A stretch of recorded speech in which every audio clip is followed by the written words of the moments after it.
Tidak bisa dipungkiri, makin kesini makin banyak para teknisi yang mengganti freon dalam perbaikan kulkas menggunakan LPG.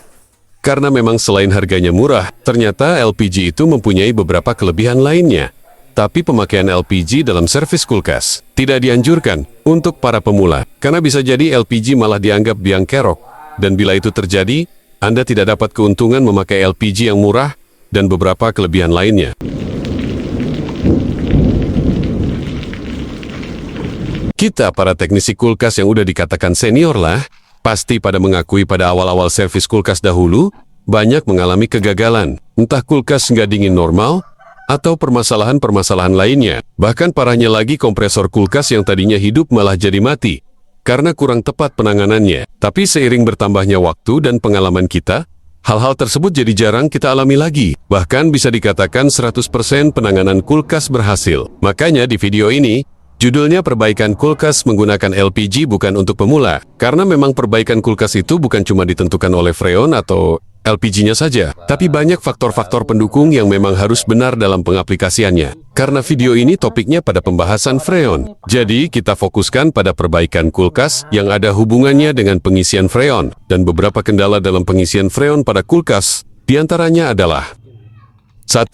Tekanan freon yang nggak pas, terlalu banyak, ataupun terlalu sedikit, akan menyebabkan pendinginan pada kulkas tidak normal. Kedua, pengisian freon pada kulkas yang tadinya bocor. Apabila ada air yang tersisa di evaporator, bahkan terkadang nyampe kompresor, maka servis sudah pasti gagal. Ketiga, cara mempakumpulkan kulkas yang tidak sempurna, juga akan mengakibatkan servis gagal. Keempat, pengelasan yang bocor entah pada evaporator, atau bahkan pada saat penggantian kondensor. Itu juga pasti gagal. Bahkan sering pengelasan bocor pada kondensor, mengakibatkan kompresor mati. Ini biasanya akibat dari kulkas dihidupin terus. Kalau yang punya rumah, alasannya mungkin besok bisa dingin. Jadi terus aja dihidupin. Sedangkan si oli terus naik ke evaporator, yang mengakibatkan oli di kompresor habis. Dan ujung-ujungnya, kompresor pun tewas. Jadi, itu adalah beberapa contoh penyebab servis kulkas gagal, yang biasanya terjadi pada pemula. Makanya saya anjurkan untuk penggunaan LPG bukan untuk pemula. Karena bila itu terjadi dan ternyata servisnya gagal, pasti yang jadi biang keroknya LPG. Padahal banyak faktor yang mengakibatkan servis gagal selain freonnya. Saya sendiri sudah lama menggunakan LPG, maka saya sudah mengucapkan bye-bye kepada freon, entah yang 134 ataupun yang R600. Saya mulai menggunakan LPG pada awal mula terjadinya COVID-19. Pas waktu itu banyak beredar freon palsu juga, sehingga penggunaan LPG jadi alternatif.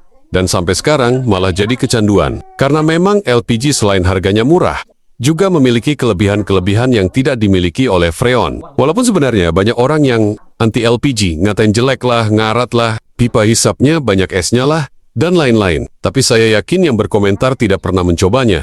Baru katanya, dan katanya. Jadi bagi yang mau mencoba menggunakan LPG, sebaiknya diniatkan untuk membuktikan apakah memang benar bisa menggantikan freon, atau cuma hoax saja. Dan saya yakin bila Anda menggunakan LPG sebagai pengganti freon dan berhasil, dijamin ketagihan, dan pasti beralih ke LPG. Oke, mudah-mudahan video ini bermanfaat. Silahkan klik like jika Anda suka, dan share kepada yang membutuhkan. Assalamualaikum warahmatullahi wabarakatuh.